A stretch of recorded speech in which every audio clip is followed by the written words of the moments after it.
Let's start in a place you might think of as peaceful. Tirunelveli, down in Tamil Nadu. Ancient temples, kind of a calm vibe usually. Hmm. But then May 25th, 2025, just a few days ago really, Yeah. a story broke that just shatters that image completely. It's deeply, deeply disturbing. It really is. We're talking about the death of Arjun, a 22-year-old disabled young man.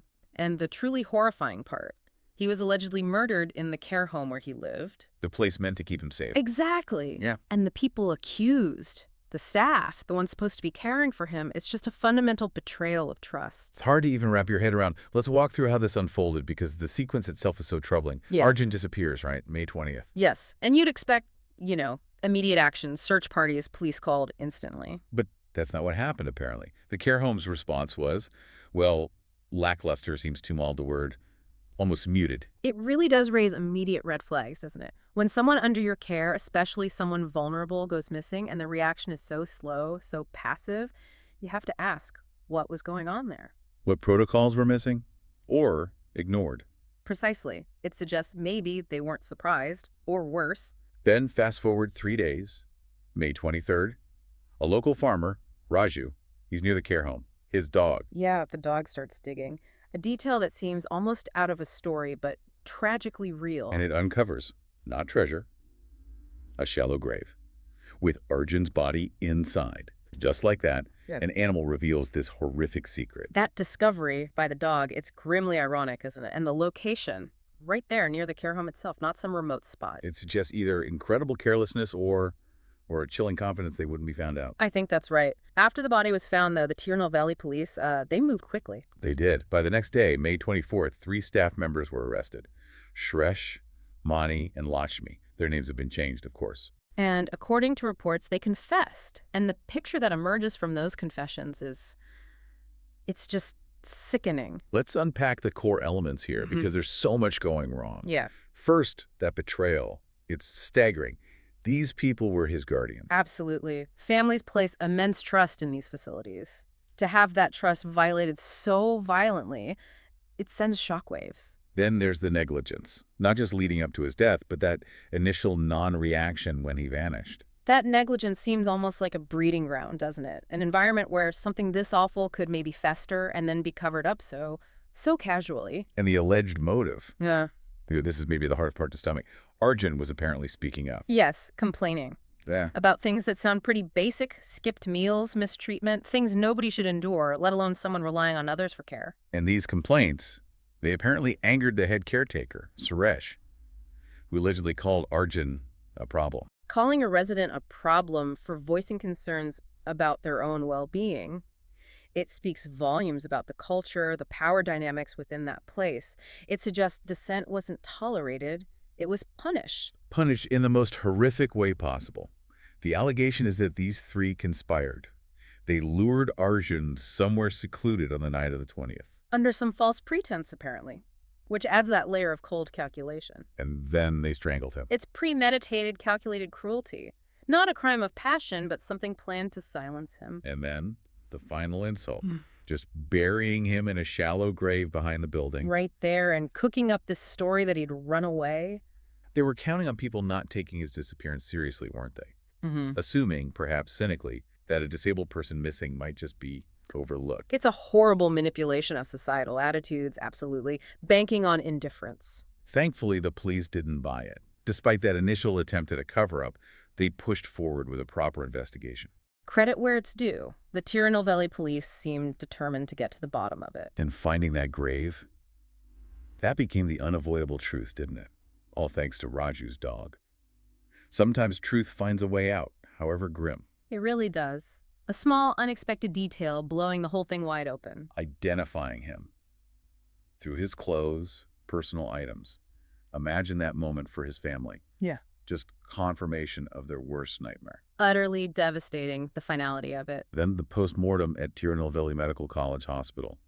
It confirmed strangulation. Yes. And the report also suggested something heartbreaking, that his disability likely meant he couldn't really fight back. Made him even more vulnerable. It just adds another layer of cruelty to the whole thing. It really highlights the power imbalance, the utter defenselessness. But the police didn't stop there. They talked to other residents too, didn't they? Yes, and that's crucial. because their accounts started painting a broader picture, a pattern, it seems. In what kind of pattern? Neglect, chronic understaffing, verbal abuse. It sounds like Arjun's complaints weren't isolated grievances, but symptoms of a deeply unhealthy environment. There was that quote from another resident, a 30-year-old woman with cerebral palsy. It was chilling. I remember reading that. They treated us like we were invisible. If you complained, they'd make your life harder. Invisible. And punished for speaking up. That says everything, doesn't it? About the lack of dignity, the lack of basic humanity. It's dehumanizing, a total failure of the duty of care. So, faced with the body, the post-mortem, the other residents' stories, Suresh, Moni, and Lakshmi confessed on the evening of the 24th. But even then, they tried to shift the blame, didn't they? Oh, absolutely. Classic finger-pointing. Suresh saying he only helped bury the body. Moni blaming Lakshmi. Lakshmi claiming she was just following orders. Pathetic excuses. It shows such a lack of remorse even then. A complete failure to take responsibility for something so monstrous. It makes you question the whole institutional culture. And that brings us to the bigger picture. This isn't just about 3 individuals, however horrific their alleged actions. This points to massive systemic failures, right? Absolutely. This tragedy is an indictment of the whole system. The regulation, the oversight, or lack thereof for care homes like this in India. The Tamil Nadu Department of Social Welfare even admitted it. They said this home hadn't been inspected in over 2 years. 2 years! For a place housing vulnerable people, it's shocking. It shows a critical breakdown in oversight. What were they prioritizing? And it's not just Tamil Nadu, is it? There was that National Human Rights Commission report from 2024. Yes, painting a grim national picture.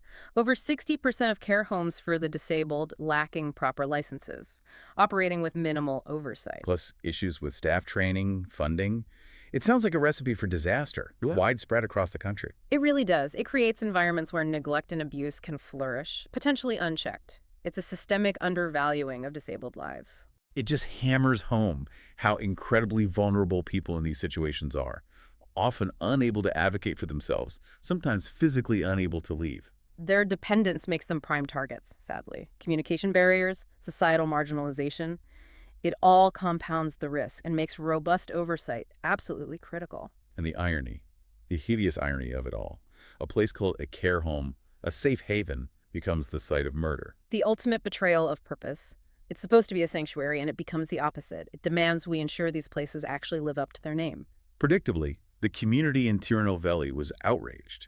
Protests started almost immediately, right, on the 25th. Yes, hundreds gathered outside the care home. Understandably furious, demanding justice. You could feel the shock and anger. Activists, disability rights groups, teachers, a real cross-section of the community coming together. Candlelight vigils, slogans like "No more neglect." It was clear they weren't going to let this be swept under the rug. And online, too.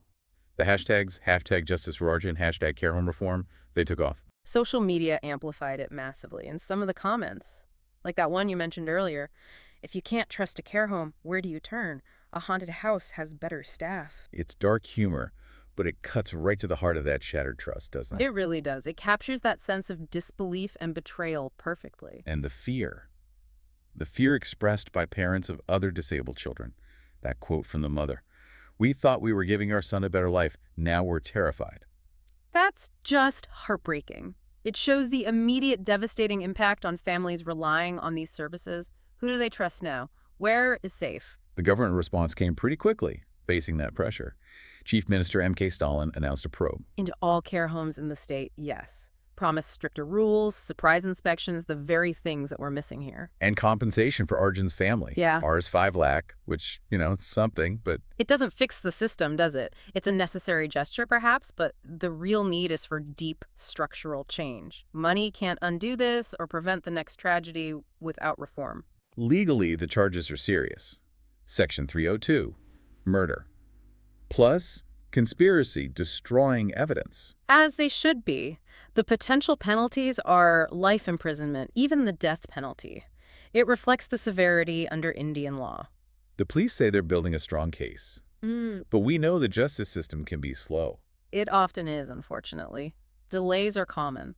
But there's a positive sign here. The case is being fast-tracked. Apparently so. Due to the public outcry and the nature of the crime, it's been designated for a fast-track court. That offers some hope for a quicker resolution. Which is so important for the family and for public faith. Absolutely. So looking beyond the legal case, this whole tragedy feels like a massive wake-up call. A demand for fundamental change in how we care for and value disabled individuals. It has to be. It exposes the urgent need to overhaul the entire care system. We have a moral duty to protect the most vulnerable. And there are concrete things that need to happen. You mentioned surprise inspections. Yes, regular unannounced ones, plus mandatory proper training for all staff. Thorough vetting background checks are essential. And protections for whistleblowers. People need to feel safe reporting abuse. Critically important, and more community involvement and oversight. Plus, frankly, more government funding and resources. Quality care can't be done on the cheap. These aren't just nice-to-haves, they're essential, aren't they? Absolutely vital, non-negotiable elements of a system that actually works and protects people. And it's not just up to the government or the institutions, is it? There's a role for all of us. Definitely. We all need to be more vigilant. Neighbors, friends, community members. If something seems wrong, we need to speak up.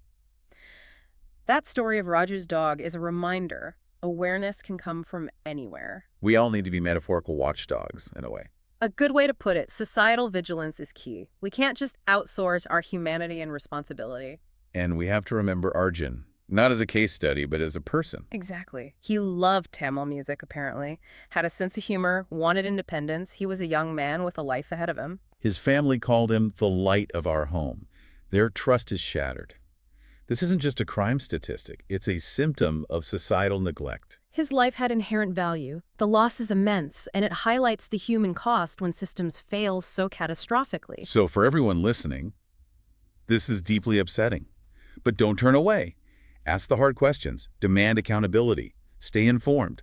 Let Arjun's story fuel change, not just fade. Yes, we need active engagement.